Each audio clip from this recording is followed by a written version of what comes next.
Welcome to Free Range Flock. We were once the latchkey kids who came home to an empty house after school. We were feral, resilient, cynical, and innovative. Older than Google. Our teenage faces were never posted on social media. The internet was just an idea in our youth. Now we are older, wiser, and thriving. Our independent ways will continue to serve us.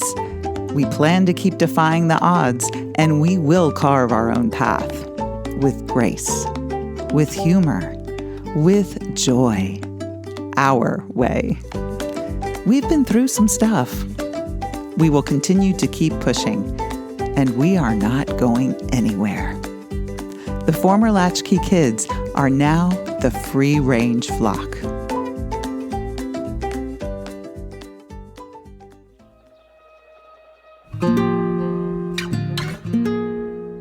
So, Sass, this right here that you're looking at, this is my face. It's out there for the whole world to see, all its little bagginess and wrinkliness. So, I'm going to ask this question. What do you see when you see my face? Oh, it's a beautiful face. Oh, you're my friend. Aw. That's what I see when I see your face. Aw. I see the beautiful smile lines. I see your sparkling eyes. I see your pretty smile. Yay. So for me, you're a beautiful human being. Oh, thank you. Oh my gosh, I needed that today. All right. So when I look at your face, I see my friend. I see your smile. Sometimes I see you're trying to be stronger than you are, than you're in that moment. So you, like we were getting set up and you hurt yourself. Then Yes, and you were just like, I'm okay. I'm like, I can tell that you're saying the words okay, but you're not okay. Yes. Because Sass is a bit of our resident klutz, which is lovely. You know, you're trying to go faster than your body wants you to go. I could see in your face, you were like, your mouth was saying, I'm okay, but you were like, no. So I saw that in your face. Yeah, I saw that in your eyes. But when I see you, I see the happiness in the spark of your eyes. I can look across a room and I can tell, like, okay, she's not feeling it right now, or she's tired, or she's putting up with something. I mean, I've known you long enough to see, like, when you're not saying what you're thinking. Oh, definitely. I mean, I think both of us have the kind of faces that are very expressive. Oh, yeah. So I'm a former actress, so I know how to put on a face, but I typically don't do it around Right. you or, my family. I don't put those masks up as much, but we both tend to broadcast how we're feeling. There's no poker face here. No. If I've got a full house, whatever that is, I don't play poker, but you know it. Oh, definitely. You know it. Definitely. So, I'm 54 years old, and I've been looking in a mirror at myself the majority of my life. And I can see the evolution from toddler to child to teenager to adult to new mom to tween mom. Oh my God, tween mom. Help me. It's been a journey, and I like my face. It's, it's quirky. I always get teased because whenever you take a picture of me, I'm always going to open my mouth like, I'm going to make a face. And even when I was a kid, as a toddler, I did that. So that's just an Amyism. It's not going to go away. I have these wrinkles that stretch across my eyes. I try to do those little things, those little I call them like stickers. They have the patches, little patches. Like, I'm like, if I try to fake you out, like I'm slept more, I'll put a patch on as I'm getting ready to try to fake you out, because for a moment it will work. But it seems, that's who I am. That's who I see, But yeah, everything around us just seems to be like trying to find a cure for something. Like something. It's always trying to communicate something is wrong with my face. Yes. I hate that. I do too. I mean, it's very frustrating because the thing that I realized as I've gotten older is it is a freaking privilege Yes. to be 57 years old. Yeah. And there are so many people who don't make it this far. Yes. And I am privileged to be here. And these wrinkles that I have on my face, as much as I don't like them, you know, as far as they're not as aesthetically pleasing as my smoother skin used to be, this is a freaking roadmap. This shows the struggles that I've had. This shows that I have earned every one of these wrinkles. And I think we should celebrate aging instead of trying the whole anti-aging word. That combination of words bothers me because it's like we're trying to erase the fact that we have gotten to this point in our lives. I've survived. I've done all these things I've done. Exactly. And the actors and the actresses and celebrities are constantly trying to erase that. Yeah. And I have the utmost respect for actors and models that won't change it. Yeah. Who don't do fillers, who don't do peels, and who celebrate their gray hair. We had a guest recently, Jen Barton, and she has the most beautiful white hair. Yes. And it's like, that's glorious. Why would you want to cover that up? Exactly. But I mean, several times a day, whether I log into social media or any kind of media, companies are trying to get my attention because they're listening to me, as you know.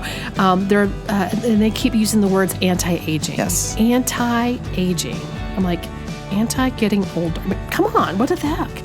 And so these words have always sounded odd to me. So in 2017, Allure magazine announced that they were banning the words anti-aging. And they tried. And you know what? They went under. Oh, well. I doubt that they went under because of that. I mean, there's probably other reasons, but like people have been trying to let's make it normal and be okay. And it's just, they're not making the money. So marketing companies use these terms to sell things to get to us. And it's frustrating because I think I look fine. I think I look fine. But again, they keep sending me messages that I'm not. So we wanted to talk today about our faces and this whole anti-aging language around us.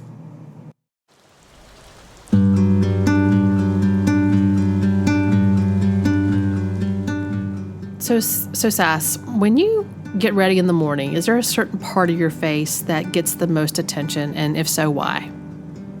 Great question. Two areas that are most problematic for me. Okay. One is I have very deep smile lines around my mouth that because I have resting bitch face, they are accented even further. So I like to put more moisturizer there just because, not a fan. And then I have turkey neck, which is genetic. My mom and my dad both had it. So it's just where the skin gets really crepey on your neck and you lose muscle tone. And so it's just, and I can't do anything about it unless I want to have a neck lift, which isn't going to happen. Don't do it. So I just have to learn to deal with the turkey neck. And so I put lots of moisturizer and retinoids and whatever I can, Oh my gosh. So retinoids is my drug of choice as far as anti-aging. What's your drug of choice? Retinoids. Collagen. Well, collagen is good, but I haven't had as much success with the collagen, at least topically. So, for me, and I'm going through a phase where I'm just not getting enough sleep, and it's something I'm trying to be purposeful of.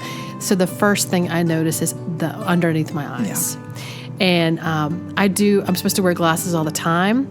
And some days I'm really thankful for glasses because you can't notice it as much as, other days. But that gets my attention first is like I just look tired under my eyes because I have that little extra little poof under there. And there are times that I actually keep them in the refrigerator, those little oh gosh, what do you're the little patches? The little patches, yeah. They all call them something different, so I'm always really confused. But they have like the collagen, and you put them under your eyes, and there's like 20 different flavors out there. Everyone's got their favorite. So I went on Amazon and read some reviews, and I found some, and they had they had the word gold in them, and they're lovely. But I did not buy the ones that stay still.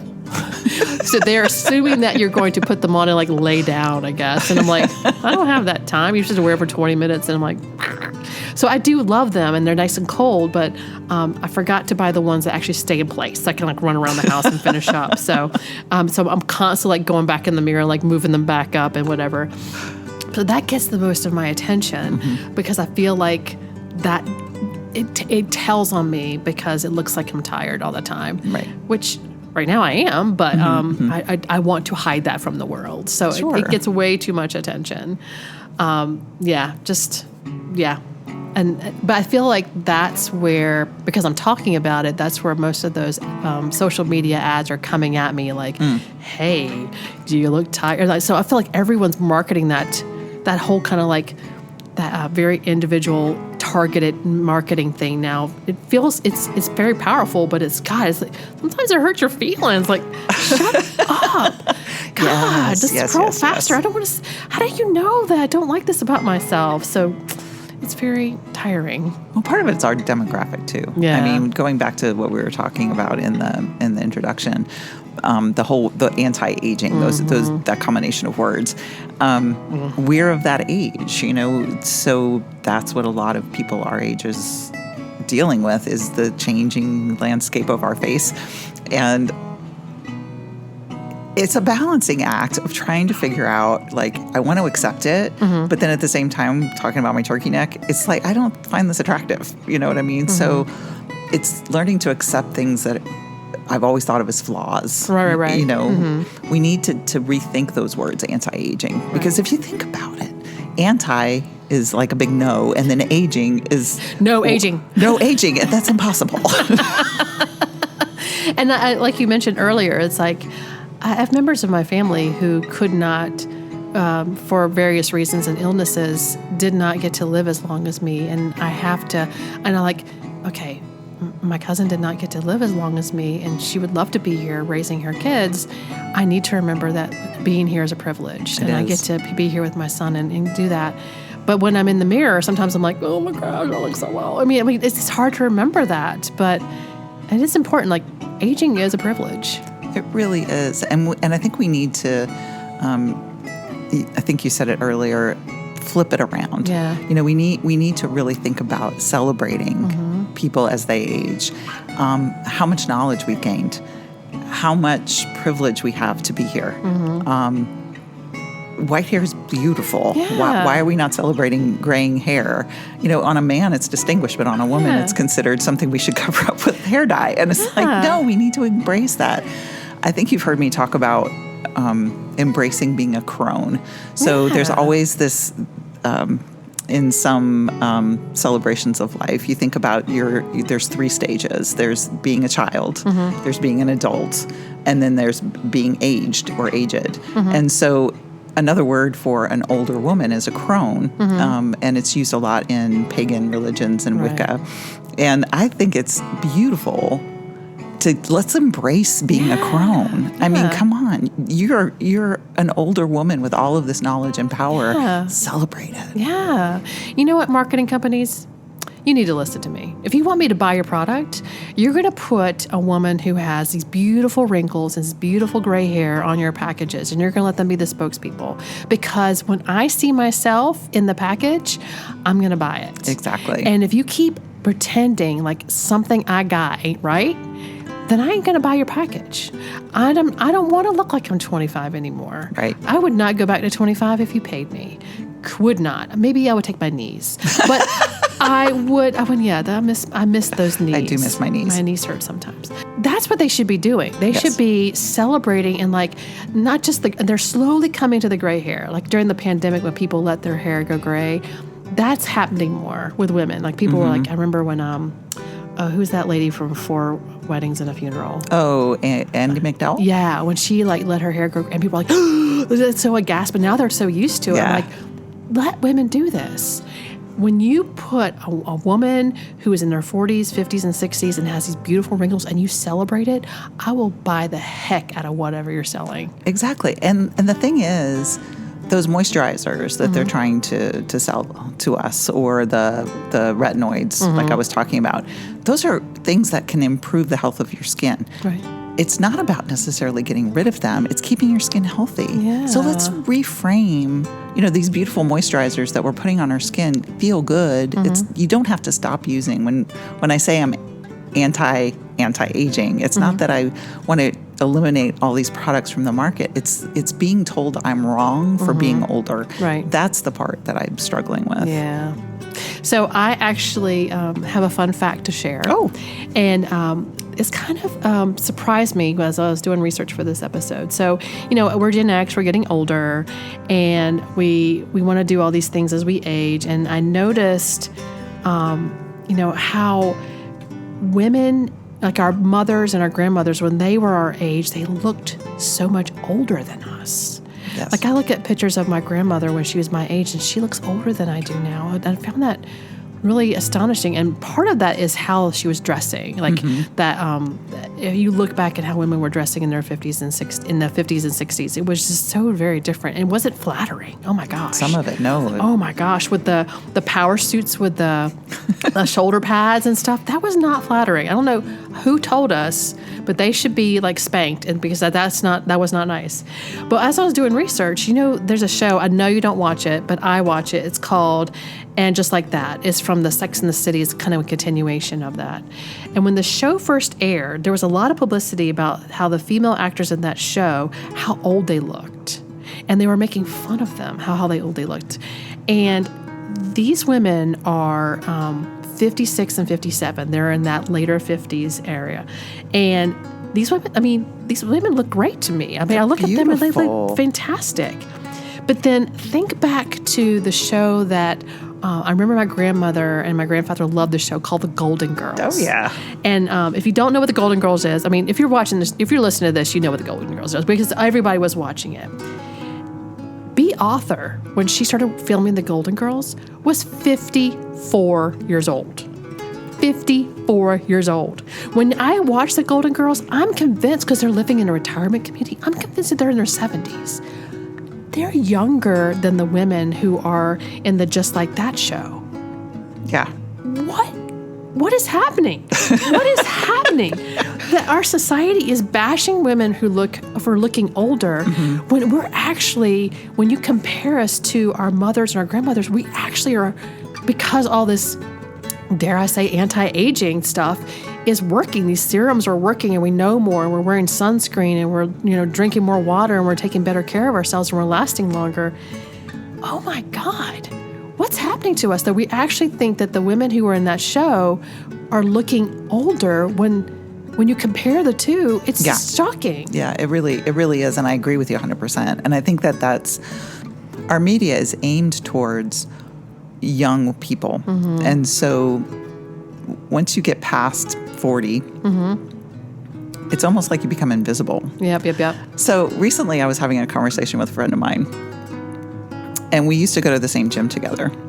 And we were comparing our experience of being a young person walking into a gymnasium bathroom and being an older person walking into a gymnasium bathroom. And when I say older, I'm 57. Yeah.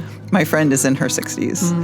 And it is amazing the way that people react to you. It's like young people, teenagers, will literally shut up when you walk in the bathroom. And I know as a teacher, you have to have a similar experience. Yes. So when I first started teaching, I was right out of grad school. So I was 25, 26. So I dressed like my students. I talked like my students. And so I would go into the bathroom and like, oh, Miss Brown. There was, and now it's the quiet, and they'll say like, yes, ma'am, no, ma'am to me. And I'm like, hell yeah.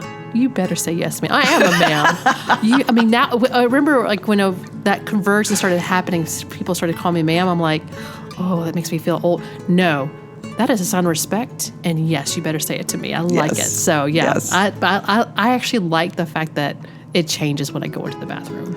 I just think it's hilarious. Yeah, it's hilarious. But the bad side of that, I love the ma'am. I agree with you. At this point in my life, please call me ma'am, because I am. But it's like you become invisible.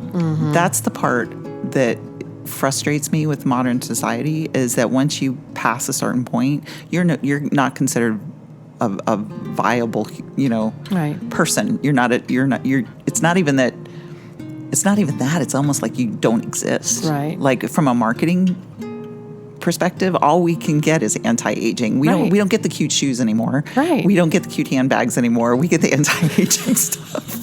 It's the insoles and the Now, granted, I have insoles in my shoes right now.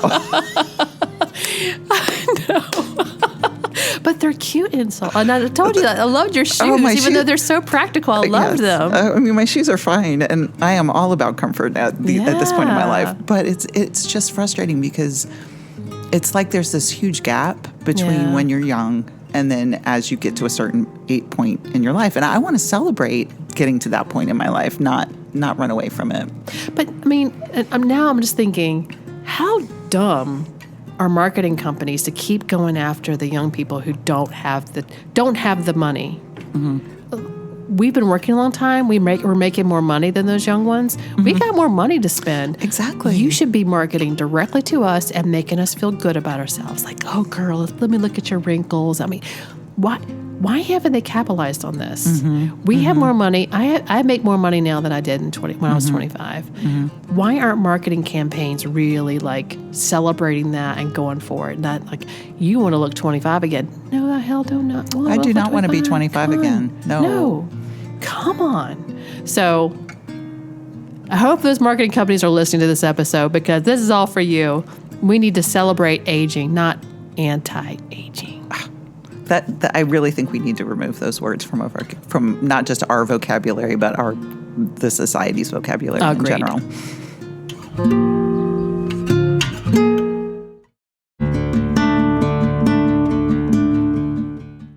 So instead of the words anti-aging, let's suggest some better words. What better words can we give marketing? Because anti-aging, that needs to go away. I think so. Because we need to, I mean, aging is a good thing. It is a good thing. How about... Luminescent. Luminescent. That's lovely. Oh my gosh. Someone, like, if I walked in and someone said, oh, your skin is luminescent, I'd be like, whatever I'm putting on my face, I'm going to buy buckets of it when I leave, because that's what I want. You know, not like, oh, you look so much younger. No. Luminescent. Glow. Glow. Ooh, I like glow. Dewy. Do I like that? Yeah, I think I like it. I had to think for a second. Dewy.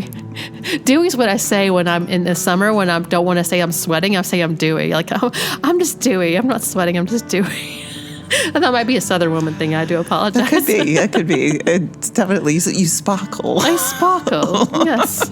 Yes, but this whole anti-aging, these words and phrase, I get that you're trying to sell me something. The whole $50 or more, a miracle in the jar. I get that you're trying to sell me something.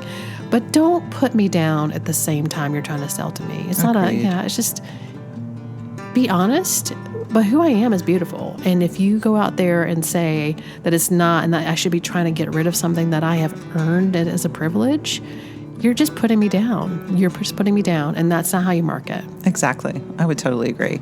And don't be throwing crazy amounts of money over all of these products, because, to be honest, folks, you can get some really, really good, solid products at your local drugstore. You don't have to spend $50 a jar for your night cream. No. You know, find something that works for you, that makes you feel beautiful, but don't worry about, And I've seen these, you see a lot of celebrities who are now, our age, who are like selling their version of the solution. And it's always like, and then step 6 is, I'm like, why is there 6 steps? I'm tired. At the end of the day, I'm like, if I can get my teeth brushed and occasionally flossed, confession, and I want to put one thing on my face and then go to bed. If I've got 6 steps, it ain't going to happen. I'm tired. I agree. And I'm like, what if it happened if I put step 3 on before step 2? Well, have I screwed myself? What the heck? Come on, y'all. Simplify. And, if it sounds too good to be true, it probably is. Yes. Come on. Definitely. So if you haven't followed us yet on social media, you can find us on Instagram, on Facebook, and on TikTok. And we would love to hear what you think about anti-aging and what's your favorite product. Yeah, tell me that. Thanks for listening, y'all.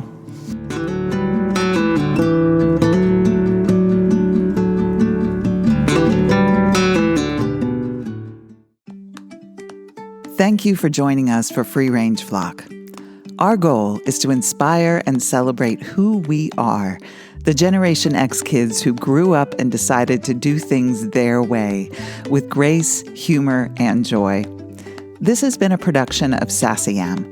If you want to learn more about our podcast, follow our blog, share your positive insights about being a free ranger, or to suggest topics or guests for future episodes, please visit our website at sassayam.com. That's SASSAYAM.com. Keep pushing.